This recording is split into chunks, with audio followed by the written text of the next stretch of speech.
आपण पाहत आहात नाशिक खबर न्यूज, जनतेचे हक्काचे व्यासपीठ. माध्यमातून उभं राहिलंय आणि म्हणून आता केंद्र सरकारने देखील सर्व राज्यांच्या सोबत एकत्रितपणे अँटी नार्कोटिक्सची मोहीम घेतलेली आहे. कारण आपल्याला माहिती आहे की वेगवेगळ्या राज्यांमध्ये कारखाने उभे होतात, ते सप्लाय करतात आणि म्हणून एकत्रितपणे सगळ्या राज्यांनी हे काम करावं म्हणून एक कोऑर्डिनेशनची एनकॉर्ड तयार केलेली आहे आणि त्याच्या माध्यमातून राज्यांना सांगितलेलं आहे की तुम्ही होल ऑफ द गव्हर्नमेंट अप्रोचनी या ठिकाणी काम करावं.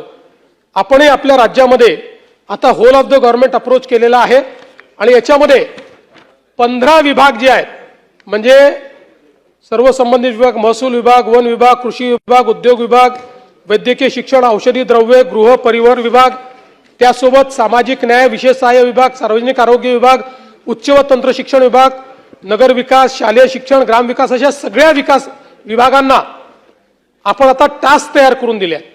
कारण ही लढाई एकट्या पोलिसांच्या भरोश्यावर होऊ शकत नाही. यामध्ये वेगवेगळे जे काही घटक आहेत त्या सगळ्या घटकांना होल ऑफ द गव्हर्नमेंट अप्रोचमध्ये आता प्रत्येकाची टास्क प्रत्येकाला दिलेली आहे आणि त्यातनं एकत्रितपणे आपण हे काम चालू केलंय. आणि जसं मी मागे सांगितलं होतं की पूर्वी आपण एखादा ड्रगचं कन्साइनमेंट सापडलं की त्या कन्साइनमेंट पुरतं कारवाई करायचो. आता आपण फॉरवर्ड आणि बॅकवर्ड लिंकेज शोधणं सुरू केलंय आणि म्हणून आपण जर बघितलं तर आगरीपाडा पोलीस स्टेशन उदाहरणासारखं सांगतो की या ठिकाणी एक 25/5/26 ज्यावेळेस एक आपण रेड केली आणि पकडलं आणि मग त्याच्यानंतर त्यांच्याकडनं चौकशी करून ज्यावेळेस आपण बॅकवर्ड लिंकेजमध्ये गेलो त्यावेळी आपल्याला MD बनवण्याची प्रयोगशाळा मिळाली. त्यातनं 14 किलो 493 ग्रॅम मेफेड्रॉन मिळालं, जवळपास 50 कोटी किमतीचं.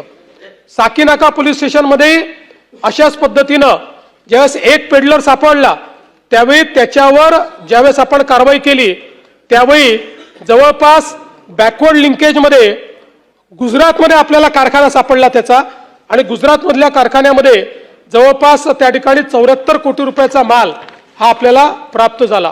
पिंपरीमध्ये देखील ज्यावेळेस रेंज हिल्सला सिम्बायोसिस हॉस्टेलच्या जवळ अशा प्रकारचा पेडलर सापडला त्यावेळी त्यातही आपण बॅकवर्ड लिंकेज जे आहे ते शोधून काढलं आणि त्यातनं एक्झर्बिया टाउनशिप या ठिकाणी त्यांनी जो व्यवस्था उभी केली होती ती आपण ज्यावेळेस मोडून काढली त्यावेळेस लक्षात आलं एका रूममध्ये हायड्रोपोनिक गांजाची शेती ते करत होते आणि ती पण आपण त्या ठिकाणी उलटवली. जवळपास 44 कोटी रुपयाचा माल हा त्या ठिकाणी मिळाला.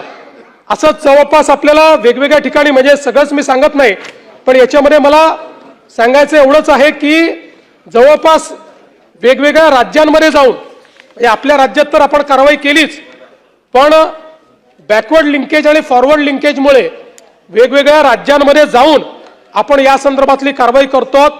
आणि आता आपण बघितलं असेल या पुरवणी मागण्यांमध्ये आपण जाणीव जागृती करण्याच्या संदर्भात देखील मोठ्या प्रमाणात मोहीम हातामध्ये घेतो. सगळ्या शाळा कॉलेजेसच्या आजूबाजूचे अशा प्रकारचे जे ठेले किंवा त्या ठिकाणी ज्या ठिकाणी पोटेन्शियली ड्रग्ज किंवा नार्कोटिक्स विकले जातात ते उद्ध्वस्त करण्याचं काम चालू आहे. 2-3 हजार अशा प्रकारच्या स्ट्रक्चर्सवर प्रत्येक शहरामध्ये कारवाई आपण सुरू केलेली आहे.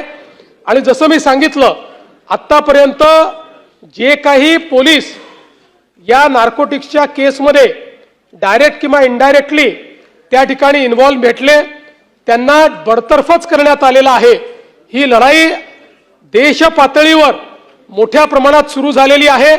काही काळ नक्की लागेल पण हे साम्राज्य आपण निश्चितपणे उद्ध्वस्त करू. या ड्रग्ज रॅकेटचा जो देशातला सगळ्यात मोठा सूत्रधार होता सलीम डोला याला देखील आपण गेले काही वर्ष अटक करण्याचा प्रयत्न करत होतो. त्याच्याविरुद्ध रेड कॉर्नर नोटीस आपण काढली होती आणि फायनली या सलीम डोलालाही आपण अटक करून भारतामध्ये परत आणलेला आहे.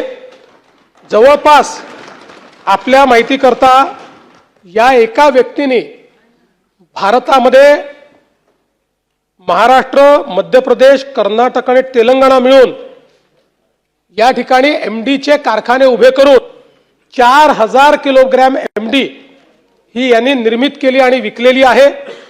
त्यातली आता बहुतांश आपण हस्तगत केलेली आहे आणि या संदर्भात जवळपास मुंबई पोलिसांनी म्हणजे सगळ्या पोलिसांनी त्याचा लुकआउट काढला होता, पण मुंबई पोलिसांनी सफलतेने त्या ठिकाणी त्याला पकडलं. त्याच्या 12 हस्तकांना पकडलाय. मागच्या काळामध्ये आपल्याला कल्पना आहे की आपल्याकडे साताऱ्याला देखील एक फॅक्टरी सापडली होती. सलीम डोलाने मान्य केलंय की ती फॅक्टरी देखील त्याचीच होती, ही त्यांनीच तयार केली होती. त्यामुळे मला असं वाटतं की ड्रग्सच्या विरोधातल्या लढाईतला हा एक ही मोठी सफलता आहे की चालू आहे. या संदर्भात मोठ्या प्रमाणात आपण ही जी काही कारवाई आहे ती करतो आणि आता जे सागर साहेबांनी सांगितलं त्यातही सागर साहेब, आता केंद्र सरकारने जी काही नवीन भूमिका घेतली आहे त्यामध्ये तात्काळ या संदर्भातलं जे काही पुरावा आहे तो पुरावा दाखल करणे आणि माल हा डिस्ट्रॉय करणे हा आता नियम झालेला आहे. किंबहुना केंद्र सरकारने एक दिवसच नेमून दिला की ज्या दिवशी देशातल्या सगळ्या राज्यांनी जो काही पकडलेला माल आहे, जो ठेवलेला माल आहे, तो माल त्या दिवशी जाळायचा आणि त्या दृष्टीने जवळपास हजारो कोटी रुपयाचा माल हा आता आपण जाळलेला आहे. त्यामुळे हा माल पुन्हा मार्केटमध्ये येऊ शकत नाही अशा प्रकारची व्यवस्था केली आहे.